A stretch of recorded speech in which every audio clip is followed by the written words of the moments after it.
사도행전 9장 32절에서 43절까지 한 절씩 교독해서 읽겠습니다. 36절에서 43절입니다. 요바에 다비다라는 여제자가 있으니 그 이름을 번역하면 도르가라. 선행과 구제하는 일이 심히 많더니 그때 병들어 죽음에 시체를 씻어 다락에 누이니라. 눕다가 요바에서 가까운지라 제자들이 베드로가 거기 있음을 듣고 두 사람을 보내어 지체 말고 와달라고 간청하여 베드로가 일어나 그들과 함께 가서 이르매 그들이 데리고 방에 올라가니 모든 과부가 베드로 곁에 서서 울며 도르가가 그와 함께 있을 때 지은 속옷과 겉옷을 다 내보이거늘 베드로가 사람을 다 내보내고 무릎을 꿇고 기도하고 돌이켜 시체를 향하여 이르되 다비다야 일어나라 하니 그가 눈을 떠 베드로를 보고 일어나 앉는지라. 베드로가 손을 내밀어 일으키고 성도들과 과부들을 불러들여 그가 살아난 것을 보이니 온 요빠 사람이 알고 많은 사람이 주를 믿더라. 베드로가 요빠에 여러 날 있어 시몬이라는 부두장의 집에 머무니라. 아멘. 같이 한번 기도하겠습니다. 하나님 아버지 감사합니다. 하나님의 말씀 앞에 있습니다. 우리의 생활의 염려들 모든 근심들 내려놓고 주님께만 집중하는 시간 되게 하여 주옵소서. 주의 말씀으로 위로받고 주의 말씀으로 삶의 방향과 태도를 정할 수 있는 시간 되게 하여 주옵소서. 예수님의 이름으로 기도하옵나이다. 아멘. 오늘은 다비다라는 여제자라는 제목으로 하나님의 말씀을 전하고자 합니다. 다비다를 아십니까? 다비다? 사람 이름이죠. 오늘 본문에 나오는. 사도행전에 보면 기적이 많이 나옵니다. 나면서부터 못 걷는 자가 걷기도 하고 중풍병자가 낫고 또 귀신이 쫓겨나가고 그 수많은 기적 중에서 가장 놀라운 기적을 체험한 사람이 바로 다비다입니다. 지난주에도 우리가 잠깐 봤는데 죽었다가 살아났습니다. 다비다는 또 여성이었습니다. 오늘날 같은 남녀 평등을 주장하는 사회에서는 대단한 일이 아니겠지만 예수님 당시는 그런 사회가 아니었죠. 여자는 숫자로 세지도 않았던 그런 시대인데 사도행전에서 가장 놀라운 기적의 주인공이 여성이라는 것도 참 의미심장합니다. 그 다비다를 성경이 이렇게 소개합니다. 우리 36절 상반절만 같이 한번 읽어보겠습니다. 요바에 다비다라 하는 여제자가 있으니 그 이름을 번역하면 도르가라. 아멘. 이름이 두 개죠. 하나는 다비다, 이 히브리식 이름입니다. 히브리식. 도르가는 이걸 번역한 헬라식 이름입니다. 그러니까 이름의 뜻은 같은 겁니다. 다비다나 도르가나 둘 다 가젤, 영양, 암사슴 이런 뜻입니다. 잠언에 보면 사랑스러운 아내를 이런 표현을 합니다. 그는 사랑스러운 암사슴 같고 아름다운 암노루 같으니, 이렇게 비유해요. 아가서에도 많이 이런 비유로 등장을 하고, 그러니까 유대인들에게 있어서 다비다, 도르가 이 명칭은 아름다움의 상징으로 여겨졌을 겁니다. 그 다비다를 또 36절에서 뭐라고 표현하고 있습니까? 여제자가 있으니, 이렇게 표현해요. 여제자가 있으니. 여기에 쓰인 헬라어 원어가 마데트리아라는 단어예요. 마데트리아. 제자란 단어가 마데테스인데 여기에 여성형 어미를 써서 여성형 단어입니다. 여성형. 여러분 놀랍게도 신약 성경에서 이 마데트리아라는 단어를 딱 한 번 이 다비다를 수식하는데, 소개하는데 쓰입니다. 한번 생각해 보십시오. 신약 성경에 얼마나 예수님을 사랑했던 여인들이 많이 나옵니까? 향유를 부었던 마리아, 빌립보 교회를 세웠던 개척 멤버인 루디아, 자신의 소유를 털어가지고 예수님을 도왔고 후원했던 요한나, 수산나, 수많은 여인들이 있었는데 오직 다비다만 마데트리아라고 불렸습니다. 그런 수식어가 붙었어요. 큰 영예죠. 그도 그렇게 여러분, 예수님 당시 제자라는 호칭은 그냥 주어진 것이 아닙니다. 요즘처럼 무슨 제자훈련 1년 코스하고 성역 공부하고 그런다고 제자 되는 게 아니죠. 일단 제자는 자신이 지원한 게 아니라 선택된 사람들에게 붙여졌습니다. 12제자를 예수님이 선택하셨죠. 그리고 제자는 특별 훈련이 따로 필요했습니다. 그 훈련이 뭡니까? 핵심이 누가복음 14장에서 세 가지로 제시가 되는데 예수님이 말씀하셔요. 중요한 내용이니까 한번 잘 보셨으면 좋겠어요. 첫 번째는 뭐냐 하면 인간관계와 자아에 대해서 결단해야 합니다. 누가복음 14장 25절 보면 무릇 내게 오는 자가 자기 부모와 처자와 형제와 자매와 더욱이 자기 목숨까지 미워하지 않으면 능히 내 제자가 되지 못하고. 두 번째는 십자가에 대한 죽음의 결단을 해야 합니다. 누가복음 14장 26절을 보면 누구든지 자기 십자가를 지고 나를 따르지 않는 자도 능히 내 제자가 되지 못하리라. 세 번째는요, 소유에 대해 결단해야 합니다. 누가복음 14장 33절 보면 이와 같이 너희 중에 누구든지 자기의 모든 소유를 버리지 아니하면 능히 내 제자가 되지 못하리라. 그 인간관계와 자아에 대해 결단하고 십자가에 대해 죽음에 결단하고 소유에 대해서 결단을 하는 그 사람이 제자입니다. 그리고 이런 결단을 한 제자는 세 가지 삶을 실천해야 합니다. 이건 주로 요한복음에 나오는데요. 첫 번째는 말씀 가운데 살아야 합니다. 요한복음 8장 31절 32절 보면 그러므로 예수께서 자기를 믿는 유대인들에게 이르시되 너희가 내 말에 거하면 참으로 내 제자가 되고 진리를 알지니 진리가 너희를 자유롭게 하리라. 하나님의 말씀, 예수님의 말씀 안에 거해야 돼요. 두 번째는 서로 사랑하며 살아야 합니다. 요한복음 13장 34절 보면 너희가 서로 사랑하면 이로써 모든 사람이 너희가 내 제자인 줄 알리라. 서로 사랑하면, 사랑하는 삶. 셋째는 열매 맺는 삶을 살아야 합니다. 요한복음 15장 8절 보면 너희가 열매를 많이 맺으면 내 아버지께서 영광을 받으실 것이요 너희는 내 제자가 되리라. 열매를 맺으면. 이 세 가지가 제자의 삶입니다. 말씀 가운데 살고 사랑하며 살고 열매 맺는 삶을 사는 사람은 예수님이 제자다라고 말씀하셨습니다. 여러분 어때요? 제자가 이게 쉽지 않죠? 쉽지 않죠. 한번 생각해 보십시오. 이 예수님이 말씀하신 복음서에서 공생의 기간 동안 말씀하신 거 아닙니까? 이 말씀하신 제자에 대한 가르침이 지금 뭐 수백 년 전 세대를 거쳐서 전수되어 온 그런 겁니까? 그게 아니죠.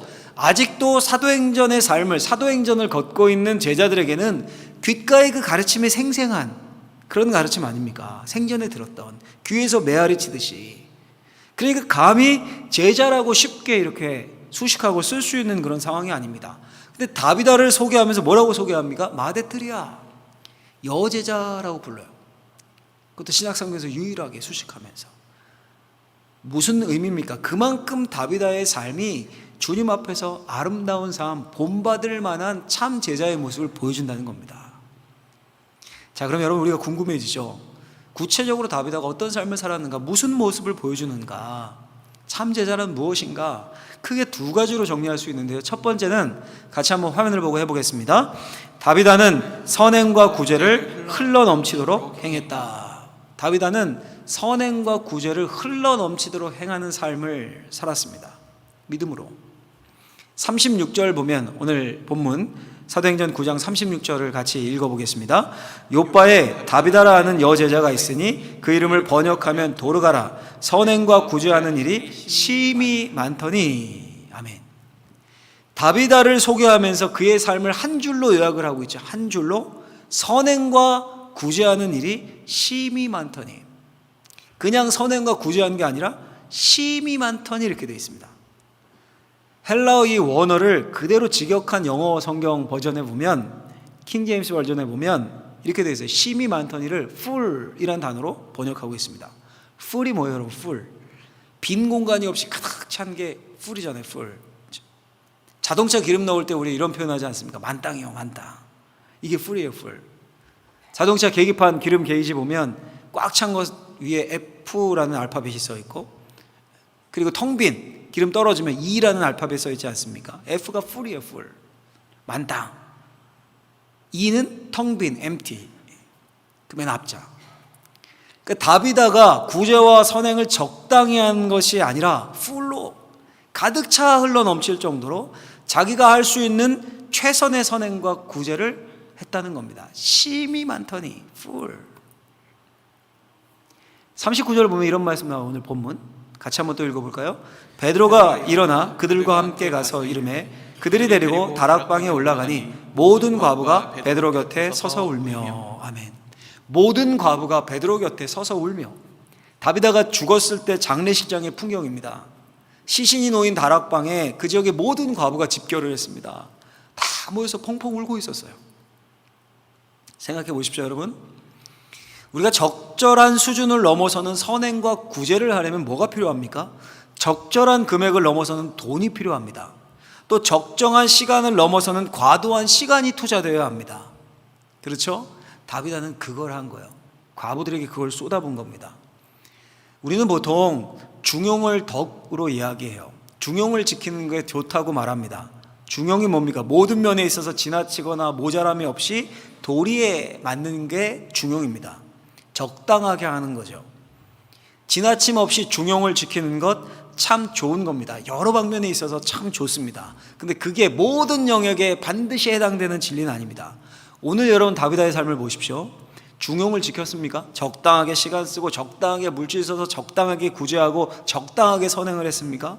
분명히 성경은 뭐라고 얘기해요? 심이 많더니 풀 가득 차서 흘러넘치기까지 선행과 구제를 했다라고 말씀합니다. 그녀의 선행은 과했습니다. 구제를 위해 심이 많은 시간을 썼고 심이 많은 물질을 썼고 심이 많은 노력을 들였습니다. 그게 다비다의 아름다운 삶이었습니다. 여제자 다비다.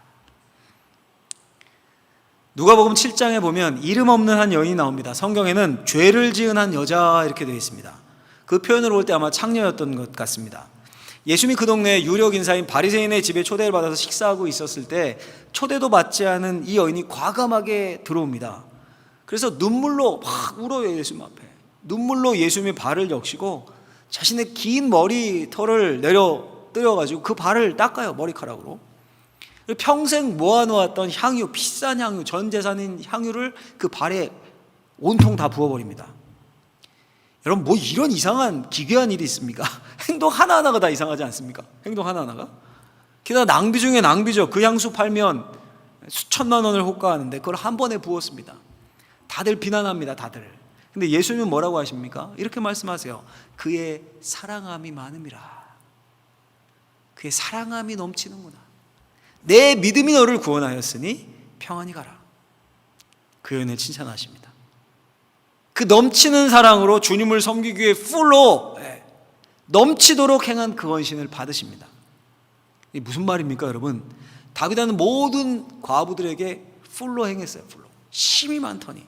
누가복음의 그 여인은 예수님께 풀로 행했어요. 풀로. 둘 다 힘에 겹게 넘치게 사랑했습니다. 한 명은 이웃에게, 한 명은 주님에게. 그러니까 요약하면 뭡니까?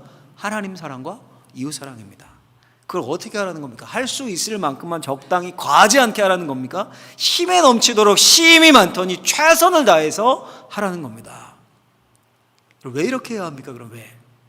다비드가 어떻게 이렇게 풀로 선행과 구제를 할 수 있었을까요? 자신을 사랑한 하나님의 사랑이 넘치는 사랑, 풀임을 체험했기 때문입니다. 체험했기 때문에. 우리는 예외입니까 여러분? 우리는 다른 사람들입니까? 하나님의 아들인 예수님이 죄인인 우리를 위해 하늘 보좌 버리고 인간의 몸을 입고 이 땅에 오실 이유가 있습니까? 하나님이신 그분이 침뱉음을 당하고 채찍질에 살이 찢길 이유가 있습니까? 우리 죄를 위해 십자가라는 큰 오진 고통을 다 당하시고 십자가에 못 박히실 이유가 있습니까? 하나님이 지금도 우리에게 돌아오기만 하면 다 받아준다, 믿기만 하면 구원과 영생을 주겠다, 그렇게 조건 없이 매달리실 필요가 있습니까? 전혀 그럴 이유가 없어요. 우리 안에선 그런 이유를 찾을 수 없습니다. 그런데 그렇게 하셨어요. 우리를 위해, 우리 죄를 위해 십자가에 죽으셨습니다. 지금도 우리가 돌아와서 참 제자가 되기만을 눈 빠지게 기다리고 계십니다. 왜 그렇게 하시는 겁니까? 왜? 하나님은 사랑이십니다. 그분 자체가 사랑이시기 때문입니다. 하나님의 사랑이 낭비하는 사랑입니다. 다 쏟아 부어주는 사랑, 조건 없이 아낌없이 주는 사랑, 그 사랑을 다비다는 알았어요. 체험했어요. 그 사랑이 심령에 있었어요. 그러니 대충 예수를 믿을 수 없었습니다. 하나님을 풀로 사랑하고 이웃인 모든 과부들에게 풀로 힘이 많더니 쏟아 부어줄 수밖에 없었습니다. 자연히 그게 나온 거예요. 여러분, 이것이 성경이 말하는 참 제자의 삶입니다. 우리가 사는 시대가 어떻습니까? 우리가 신앙생활하는 모습이 어떻습니까? 가만 생각해 보면 대충 믿는 것이 보편화된 시대인 듯합니다. 우리 한 세대 전만 해도 정말 풀로 주님을 섬기고 세상을 섬기는 사람들이 많았습니다. 헌금도 봉사도 헌신도 이웃사랑도 전부 힘에 겨울 정도로 하나님께 드렸고 교회와 성도들과 세상을 향해 헌신했습니다. 저는 그걸 하나님이 받으셔서 지금의 한국교회가 있게 된 거라고 생각을 합니다. 우리 방어진제교회도 마찬가지고요. 근데 지금은 어떻습니까? 지금은 신앙생활은 적당히, 이게 구호가 된 듯합니다. 물질도 시간도 몸도 헌신도 적당히 드립니다. 그리고 축복은 풀로 받길 원해요. 뭔가 잘못된 거 아닙니까? 물론 여러분, 우리 하나님은 기브 앤 테이크의 하나님이 아닙니다. 우리가 드린 만큼 주시는 분이 아닙니다. 하나님의 속성이 넘치도록 주시는 분입니다. 넘치도록 주셔요. 근데 우리가 넘치도록 받은 그 하나님의 사랑을 넘치도록 우리가 또 흘려보내는 게 아니라 내가 꽉 움켜쥐고 있는 거예요. 내가 꽉 붙잡고 있습니다. 고인 물은 반드시 썩습니다, 여러분. 고인 축복도 썩습니다. 만나가 썩듯이. 여러분 대에 썩지 않으면 받은 축복 그 다음 때에 다 흘러보냅니다. 다 썩어버립니다, 여러분. 오늘 말씀을 꼭 기억했으면 좋겠습니다. 다윗아가 풀로 선행과 구제를 행했습니다. 심이 많더니 풀로 이웃을 사랑했습니다. 그 결과가 뭐였습니까? 다윗아가 부활을 맛봤어요. 부활을. 사도행전에서 가장 큰 기적을 맛본 사람이 되었습니다. 하나님이 더 크게 축복하신 거죠. 그 삶에 역사하신 거죠. 저와 여러분들도요, 할 수 있는 최선을 다해서 흘러넘치게 심이 많더니 풀로 주님을 사랑하고 이웃을 사랑하는 참 제자가 될 수 있게 되기를 예수님의 이름으로 간절히 축원합니다. 그러면 넘치도록 부으신 하나님이 우리의 삶에 더 큰 기쁨을 허락해 주실 줄로 믿습니다. 그런 놀라운 삶이 되시길 예수님의 이름으로 축원합니다. 축원합니다. 자, 여기까지 설교를 들으시니까 어떠십니까? 혹시 확 부담이 되지 않으십니까? 아이고, 그럼 뭐 어떻게 하라는 거야 도대체? 이거 뭐 어떻게 하라는 거야? 듣고 가만히 있을 수도 없고, 뭐 그럼 집 팔아서 헌금하라는 거야? 뭐 빚내서 구제하라는 거야? 나 직장 생활하고 시간 없어 죽겠는데 매일 새벽에 나갔다가 야근하고 저녁에 오는데 시간도 없는데 뭘 시간을 어떻게 더 드리라는 거야? 뭘 어떻게 심히 넘치게 하라는 건가? 어떻게 해야 될까요? 뭘 하라는 걸까요 도대체? 둘째로요, 같이 한번 다비다의 모습을 보죠. 같이 한번 읽겠습니다. 다비다는 자신의 은사인 바느질로 사랑을 실천했다. 다비다는 자신의 은사인 뭐요? 바느질로 사랑을 실천했어요. 39절 오늘 본문을 보면 참 흥미로운 구절이 나와요. 같이 한번 읽어보겠습니다. 베드로가 일어나 그들과 함께 가서 이르매 그들이 데리고 다락방에 올라가니 모든 과부가 베드로 곁에 서서 울며 도로가 그 있을 때 지은 속옷과 겉옷을 다 내보이거늘. 아멘. 베드로가 도착하자 다비다의 시신 옆에서 울고 있던 그 모든 과부들이 베드로에게 지금 뭘 보여줍니까? 도르가가 그들과 함께 있을 때 지은 속옷과 겉옷을 다 내보이거늘. 재밌는 풍경이죠. 막 울다가 옷을 보여주는 거예요, 베드로에게. 이거 이러면서. 다비다가 살아생전 바느질로 구제를 했습니다. 바느질로 모든 과부들의 속옷과 겉옷을 지어줬습니다. 상상력을 동원해 보십시오. 자신을 위해서가 아니라, 자기 집 식구들을 위해서가 아니라 가장 가난하고 불쌍한 과부들을 위해서 바느질을 하고 있는 다비다의 모습을. 요즘처럼 무슨 전동 재봉틀이 있을 때입니까? 만약 다비다가 가정을 가지고 남편을 섬기고 자녀를 키우며 틈틈이 바느질로 봉사를 했었는지, 아니면 같은 과부의 처지로, 그러니까 과부가 불쌍해서 하루를 온전히 바느질로 섬겼는지는 알 수 없습니다. 근데 어떤 상황이었던 간에 굉장한 시간과 노력이 드는 일이었을 거예요. 옷을 짓는 일이니까요. 오늘 본문에 보면 과부들이 속옷과 겉옷을 다 내보이거늘 이렇게 되어 있습니다. 속옷과 겉옷을 다 내보이거늘. 당시 유대인들에게 속옷과 겉옷은 오늘 우리처럼 이렇게 겉옷, 속옷 이런 의류 개념이 아니에요. 의류 개념이 아닙니다. 속옷은 그냥 우리가 생각하는 이런 일반적인 옷이고요. 겉옷은 일종의 망토입니다. 망토. 이불 대용으로도 쓸 수 있는 가장 가난한 극빈층의 최후의 재산, 마지막까지 팔면 안 되는 최후의 재산이 뭐였냐면 당시에 겉옷이었어요. 옷입니다. 옷. 그래서 율법에 보면 이런 명령이 나옵니다. 내가 만일 이웃의 옷을 전당 잡히거든 해가 지기 전에 그에게 돌려보내라. 출애굽기 22장에 나와요. 이 무슨 말입니까? 그게 가난한 사람의 유일한 재산인 거예요. 전 재산. 그 겉옷이 없으면 덮고 잘 이불이 없습니다. 이불이. 사막 기후라 밤에 기온이 떨어지면 얼어 죽습니다. 그러니까 최소한의 생필품, 최소한의 재산입니다. 근데 그것까지 전당 잡힐 정도면, 그거 맡기고 돈 빌려 쓸 정도면 갈 때까지 간 겁니다. 그러니까 긍휼을 베풀라는 거죠. 해가 지기 전에 전당 잡았더라도 그에게 돌려줘라. 날 어둡기 전에 찬이슬 내리는 밤이 오기 전에 그에게 돌려줘라. 다비다가 속옷과 그 겉옷을 과부들에게 만들어준 겁니다. 자신에게 주신, 하나님이 주신 은사인 바느질이라는 은사를 거기에 사용했습니다. 그뿐입니까? 한 주석에서는, 제가 설교 준비하느냐고 참고한 한 주석에서는 이 다비다의 모습을 이렇게 설명합니다. 제가 그대로 따서 읽어드리겠습니다. 다비다는 과부들을 위해 옷을 지어주는 일 외에도 병이 들었거나 지병으로 고생하는 사람들을 방문하여 살펴주는 선행도 했을 것이다. 이 표현은 다비다가 부유한 여인이었으며 회중에서 없어서는 안 될 기둥 같은 역할을 하던 사람임을 시사한다고 볼 수 있다. 아마도 맞는 추측일 겁니다. 학자가 연구해서 쓴 주석이니까. 병든 사람을 돌보고 자신의 재산을 털어 헌금도 하는 그 회중에서는 없어서는 안 될 기둥과 같은 역할을 하던 자였을 거예요. 그런 여인이었을 겁니다, 다비다가. 그런데 여러분, 놀랍게도 성경은 유독 어디에 집중합니까? 다비다의 헌금에 집중합니까? 헌금에? 다비다의 바느질에 집중을 해요. 다비다의 바느질에. 다비다가 속옷과 겉옷을 지어 모든 과부들에게 주었습니다. 이것을 집중 조명합니다. 무슨 일입니까? 무슨 말입니까, 여러분? 가진 은사로 섬겼음을 강조하고 있는 거예요. 그 과부들 중에 돈 받은 사람 왜 없겠어요? 구제헌금 받고 쌀 받고 우리식으로 하면 그런 사람 왜 없겠어요? 근데 과부들이 뭘 보여줍니까? 옷을 보여줘요. 옷을. 성경이 그걸 강조하고 있어요. 가진 은사로 섬겼다는 겁니다. 말과 돈이 아니라 행동으로, 몸으로 섬겼음을 강조합니다.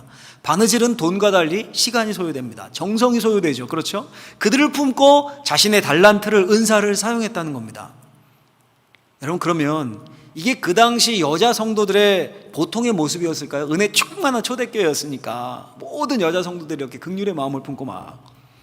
디모데전서에 보면 이런 구절이 나옵니다. 우리 디모데전서 5장 13절 한번 읽어볼까요? 같이 한번 읽겠습니다.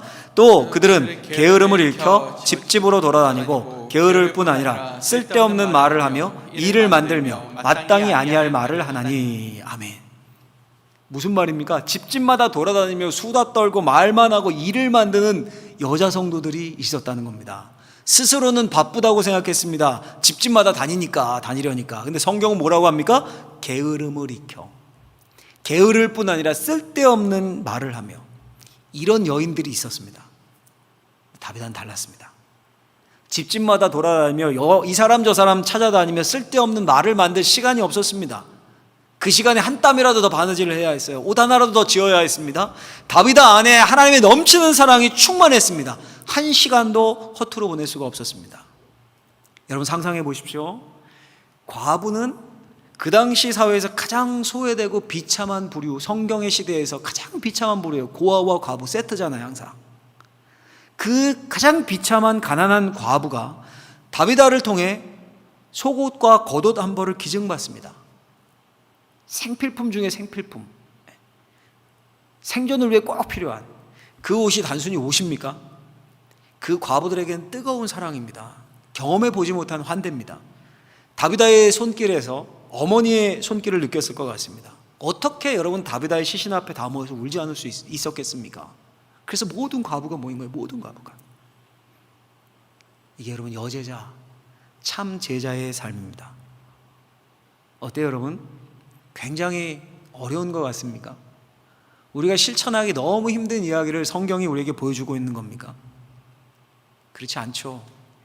주님의 그 뜨거운 사랑만 내 안에 가득 차 있으면, 주님의 그 뜨거운 사랑이 내 안에 흘러넘치면 내게 주신 그 무언가로, 내게 주신 그 모든 은사로 충분히 사람들을 뜨겁게 사랑할 수 있고 풀로 사랑할 수 있고 그들에게 주님의 사랑을 충분히 전달해 줄 수 있다는 겁니다. 그렇게 살라는 거예요, 우리에게. 제 목양실이죠. 목양실과 우리 교역자 사무실이 이렇게 붙어 있습니다. 바로 옆에 있습니다. 종종 이제 전달 사항이나 뭐 물어볼 게 있거나 하면 이제 들어가곤 하는데, 제가 부교역자 사무실에 교역자 사무실에 가보신 분들은 알겠지만 이 각 목사님들이 많이 계시잖아요. 그러니까 자리마다 이렇게 파티션을 쳐서 여느 회사 사무실처럼 구분을 해놨습니다. 근데 그 파티션에 목사님들이 이제 자기 맡은 부서들 있잖아요. 특별히 교육부서라든가 이런 거, 부서들의 뭐 행사라든가 포스터 이런 것들을 이렇게 앞에 이렇게 붙여놓곤 하더라고요. 예를 들면 청년의 수련회다, 씨를 뿌려야 한다 하면 이렇게 막 붙어 있고, 청년의 수련회 포스터가 이렇게. 근데 고등부 목사님 파티션에 포스터가 아니라 광고지 같은 게 하나가 몇 달 전부터 붙어 있었습니다. 제가 사진을 찍었는데 보여드리면 이게 붙어 있어요. 제가 직접 찍은 겁니다. 제목이 보이십니까? 글씨가 잘 안 보이시죠? 이렇게 돼 있어요. 우리 교회 일타 강사 뭔지 아십니까? 최고 스타 강사라는 거예요. 스타 강사. 부제가 더 재밌어요. 글씨 안 보이실 텐데 부제가 이렇게 써 있습니다. 2021년 방어진 제일교회 고등부 부장쌤 사리사욕 채우기 프로젝트. 제가 알아보니까 고등부 이 부장 집사님이 영어를 전공하신 거예요. 영어를 테솔 뭐 자격증도 있는 것 같고, 고등부 아이들을 위해 일주일에 2시간 영어를 가르쳐 주겠다고 저걸 만든 것 같아요. 제가 이제 그분께 허락을 받고 이야기를 드리는 겁니다. 누구 개인 한 명을 이렇게 특정할 수 있는 분을 설교 시간에 예를 들어 드리는 것은 좋지 않을 수 있지만, 젊은 부장님이에요. 그분이 젊은 분이기 때문에 우리 교회 모든 젊은 어신자들이 힘내시라고 제가 말씀드리는 겁니다. 저 광고지도 직접 만들었다고 그래요. 딱 보니까 전문가가 만든 건 아니잖아요, 그렇죠? 직접 만든 게 틀림없는 것 같아요. 회비 단돈 2만 원, 전부 니네 간식비로 들어갈 것, 이렇게 돼 있어요. 코로나 때문에 간식 줄 수 있을지 모르겠지만 결국 무료라는 소리죠. 여러분, 왜 자기 시간 내서 저렇게 전단지까지 만들어 저런 일을 합니까? 그 시간에 외부에서 부업으로 과외하면 좋게 수십만 원은 벌 텐데, 그룹 과외하면 그 몇 배는 벌 텐데, 영어 과목이니까. 왜 하는 겁니까? 사랑 말고 어디서 이유를 찾을 수 있습니까? 사랑 말고. 예수를 믿고 하나님을 알고 하나님이 베풀어 주신 사랑이 너무 큽니다. 영어를 자기가 할 줄 알아요. 근데 마침 교회에서 고등부 부장으로 임명했습니다. 자신이 할 수 있는 것으로 그 아이들을 섬기고 싶고 뭔가 해주고 싶고, 그게 전부 아닙니까? 그 마음이. 다른 뭐가 있습니까? 제가 뭐 상을 줍니까? 교회에서 뭘 줍니까? 저분에게? 뭘 해줍니까? 세상에서처럼? 대가가 있습니까? 아무것도 없어요. 그 마음 빼고. 여러분, 제가 지금 눈에 보이기 때문에 예로 들었지만 이분뿐이 아닙니다. 지금 우리 교회에 수없는 다비다들이 있습니다. 우리 교육부에, 선교부에, 전도부에, 차량부에, 방송실에, 인쇄실에, 주방에, 기도실에 수없는 다비다들이 있습니다. 제가 언급 안 한 부서들 시험 들지 마십시오. 모든 부서, 모든 원신의 자리 마찬가지예요. 자신이 가지고 있는 달란트, 은사로 교회를 섬기고 성도들을 섬기고 세상을 섬기는 분들이 너무 많아요. 너무 많아요. 아무런 대가 없어요. 이름도 없이, 심지어 빚도 없이 구제하고 봉사하는 분들이 많이 있습니다. 많이 있어요. 보이지 않는 곳 속에. 그런 분들이 다비다예요. 예수님의 참 제자입니다. 해야 할 것은 지금보다 조금 더 풀에 이르기까지 행하시면 돼요. 내 최선을 다해서. 반면에 여러분, 교회에 이렇게 아름다운 다비다만 있습니까? 디모데전서에서 경고한 부류의 사람들도 많습니다. 이집저집 다니며 말을 만들어냅니다. 쓸데없는 말을 하며 일을 만들며 마땅히 아니할 말을 하나니 바쁘다고 말합니다. 그 사람들이. 근데 성경은 게으른 것이다 라고 말합니다. 하나님이 주신 은사를 나만을 위해서 사용하면 그건 디모데전서에 쓸데없는 말을 하고 일을 만드는 부류가 되는 겁니다. 반면에 하나님이 주신 은사를 섬기고 베푸는데, 사람을 세우는데, 살리는데 사용하면, 대가 없이 그렇게 하면 그건 다비다가 되는 겁니다. 하나님이 밀어넣으시는 게 아니라 선택은 우리에게 달려 있습니다. 우리에게. 여러분, 제가 이 다비다의 삶을 2주간 묵상하면서 큰 은혜를 받았습니다. 베드로가 그 과부들을 통해 다비다의 흘러넘치는 선행과 구제의 증거를 봤습니다. 옷을 막 내보이면서 우니까요. 과부들의 울음을 뒤로하고 과부들을 그 다락방에서 다 내보냅니다. 그리고 무릎을 꿇고 하나님 앞에 간절히 기도합니다. 그 결과가 뭐였습니까? 그 결과가 우리 오늘 본문 40절에서 42절을 다시 한번 읽겠습니다. 사도행전 9장 40절 42절. 베드로가 사람을 다 내보내고 무릎을 꿇고 기도하고 돌이켜 시체를 향하여 이르되 다비다야 일어나라 하니 그가 눈을 떠 베드로를 보고 일어나 앉는지라. 베드로가 손을 내밀어 일으키고 성도들과 과부들을 불러들여 그가 살아나는 것을 보이니 온 요빠 사람이 알고 많은 사람이 주를 믿더라. 아멘. 베드로가 간절히 하나님께 기도하고 돌이켜 선포하니까 죽었던 다비다가 일어나 앉았습니다. 살아났습니다. 생명이 돌아왔습니다. 다비다를 일으켜 세우고 베드로가 다시 과부들을 부릅니다. 성도들과 과부들을 부릅니다. 살아난 다비다를 보고 어떤 반응을 보였겠습니까? 여러분들이 그 자리에 있다고 상상하시면 어떤 반응을 보이시겠습니까? 난리가 났겠죠. 놀라 나자빠지는 사람, 막 괴성을 지르는 사람, 할렐루야 막 소리치는 사람, 난리가 났겠죠. 과부들의 입이 또 이게 얼마나 빠르겠습니까? 금방 요빠라는 그 온 도시에 퍼졌습니다. 모든 사람이 주를 믿는 놀라운 역사가 나타납니다. 다비다의 삶이 복음 자체가 된 겁니다. 사도행전 9장은 이렇게 다비다의 이야기로 끝이 납니다. 근데 여러분, 저는 문득 이 9장 뒤에 보이지 않는 이런 단어가 숨어 있다라는 생각이 문득 들었습니다. 무슨 단어일까요? 제가 영어로 한번 써봤는데 이 단어 To be continued. 무슨 뜻인지 아시죠? 드라마 이런 거 끝날 때 끝에 나오잖아요. 다음 회에 계속, 다음번에 계속. 왜 이 단어가 생각났을까요? 다비다가 죽었다 살아났습니다. 그 간증으로 요빠 온 사람들이 복음을 믿었습니다. 그럼 그게 끝일까요? 해피엔딩. 아, 좋다. 살아난 다비다가 뭘 했을까요? 죽었다 살아났으니까 인생 뭐 있어, 이제 즐겨, 오늘 즐겨, 덤으로 얻은 인생 즐겨, 이러고 살았을까요? 매일 파티하고. 제가 상상하건대 다시 바늘을 들지 않았을까요? 다시 속옷과 겉옷을 만들지 않았을까요? To be continued. 다비다의 심이 많은 구제와 선행은 살아난 후에 더 깊어졌을 겁니다. 더. 그리고 다비다는 그 선행과 구제를 하면서 심이 많이 하면서 어쩌면 예전보다 훨씬 더 기쁘게, 예전보다 훨씬 더 감사하며 그 일을 감당했을 겁니다. 실제 자신의 삶의 부활을 경험하지 않았습니까? 모르겠네도 죽을 때까지 여제자의 삶을 살다가 우리 주님의 품에 안겼을 겁니다. 그게 다비다의 가장 큰 축복이었습니다. 여러분, 우리도 이왕 예수 믿는 거 이렇게 참 제자가, 다비다처럼 참 제자가 되는 삶을 꿈꿨으면 좋겠습니다. 주님의 넘치는 사랑을 알면, 깊게 체험하면 이웃을 사랑하게 되어 있습니다. 우리 아이들을 사랑하게 되어 있습니다. 누가 무슨 오해를 하건 집집마다 다니는 사람들의 입방아에 타깃이 되건 전혀 개의치 않아요. 묵묵히 내게 주신 것으로, 달란트로, 은사로 계속해서 바느질을 합니다. 그리고 그 속에, 그 삶에 하나님의 손길이 개입하십니다. 개입. 부활과 같은 기적, 사람들이 입을 딱 벌리는 축복의 삶이 돼요. 그런데 여러분, 다비다 한번 보십시오. 바느질 계속하고 그렇게 계속 속옷과 겉옷 지어주며 계속 헌신하고 할 때 그때 주님이 역사하셨습니까? 그거 다 하고 나서 죽었는데, 끝난 것 같았는데 그때 그 삶에 역사하셨어요. 그때. 우리도 마찬가지예요. 우리가 하는 헌신이, 수고가 지치십니까? 맨날 바느질해도 효과도 없는 것 같고 받는 사람 감사하지도 않는 것 같고 오히려 뒷담화 나고 이런 것 같습니까, 여러분? 우리가 끝인 것 같을 때, 그때 주님께서 역사하시는 거예요. 그때 주님께서. 우리는 뭘 해야 합니까?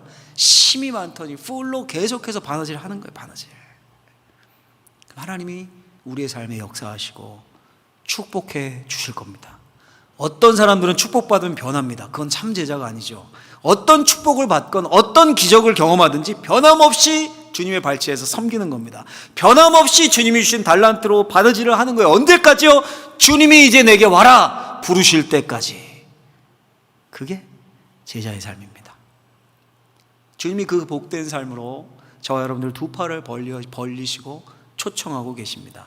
바라건대 저와 여러분들이 그런 참 제자의 삶을 살 수 있기를, 그래서 우리의 삶 자체가 전도지가 되고 복음이 되고 우리의 삶 자체에 하나님의 놀라운 기적과 능력이 나타나는 삶이 되기를 예수님의 이름으로 간절히 축원합니다. 축원합니다.